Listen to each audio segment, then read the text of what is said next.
قل أغير الله أبغي ربا وهو رب كل شيء. هذا هو التوحيد.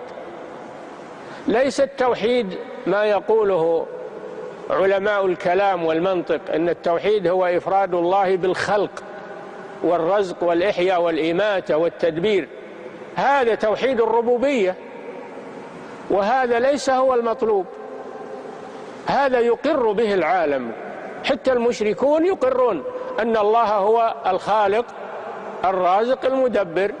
قل من يرزقكم من السماوات والأرض أمن يملك السمع والأبصار ومن يخرج الحي من الميت ويخرج الميت من الحي ومن يدبر الأمر. فسيقولون الله.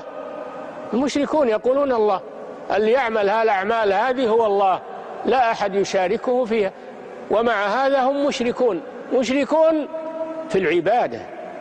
هم موحدون في الربوبية ولكنهم مشركون في العبادة، فيعبدون مع الله غيره.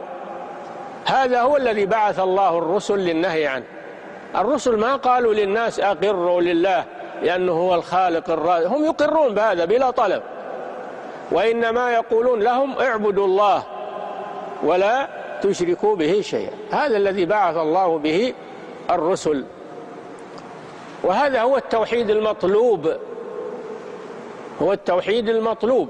أما لو أقر بتوحيد الربوبية فقط لم ينفعه ذلك، لا، ما نفع المشركين، يقرون بتوحيد الربوبية ولا نفعهم حتى يقروا بتوحيد الألوهية، وهو عبادة الله وحده لا شريك له.